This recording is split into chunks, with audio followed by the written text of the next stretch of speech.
জীবনতলা নামে একটা ছোট গ্রাম ছিল।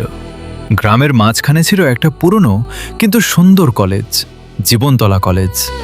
আর সপ্তাহে একদিন বসত বিখ্যাত জীবনতলা হাট, যেখানে পুরো এলাকার মানুষ জমে উঠত। এই কলেজ আর হাটকে ঘিরেই শুরু হলো এক নীরব ভালোবাসার গল্প। কলেজে পড়তো এক ছেলে, তার নাম মইবুল। মইবুল ছিল খুব সাধারণ কিন্তু মেধাবী। বেশি কথা বলতো না, তবে বই আর স্বপ্ন ছিল তার সবচেয়ে কাছের বন্ধু। একই কলেজে পড়তো এক মেয়ে, তার নাম মিম। মিম ছিল হাসি খুশি, প্রাণবন্ত আর খুব সহজে সবার সাথে মিশে যেত।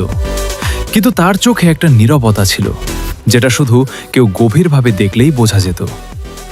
প্রথম দেখা হয় জীবনতলা কলেজের লাইব্রেরিতে। মইবুল একটা বই খুঁজছিল আর মিম একই বইটা নিতে গিয়ে দুজনের হাত লেগে যায়।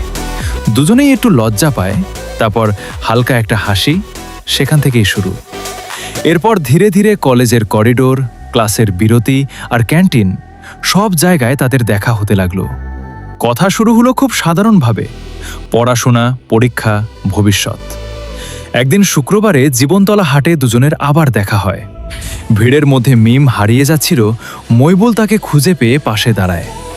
সেই ভিড়ের মাঝেই মইবুল প্রথম বলল, তোমার পাশে থাকলে কালে ভিড়টাও শান্ত লাগে। মিম একটু হেসে বলল, তাই নাকি? তাহলে কি তুমি সবসময় পাশে থাকবে? মইবুল চুপ করে থাকে, তারপর বলে, যদি তুমি চাও। সেই দিন থেকেই তাদের সম্পর্কটা শুধু দেখা বা কথা নয়, একটা অনুভব হয়ে গেল। কলেজের ক্লাস শেষ হলে তারা একসাথে হাঁটে যেত, চা খেত আর নদীর ধারে বসে ভবিষ্যতের কথা বলতো। মই স্বপ্ন দেখত বড় কিছু করার, আর মিম চাইতো একটা শান্ত জীবন, যেখানে ভালোবাসা থাকবে ভরসার মতো।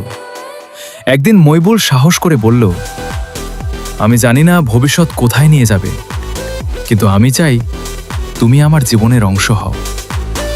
মিম একটু চুপ করে থেকে বলল, জীবনতলা কলেজ আমাকে অনেক কিছু শিখিয়েছে, কিন্তু সবচেয়ে বড় শিক্ষা তুমি।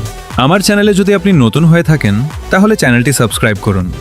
ভিডিওটি ভালো লাগলে লাইক, কমেন্ট ও শেয়ার করতে ভুলবেন না। সবাইকে অনেক ধন্যবাদ।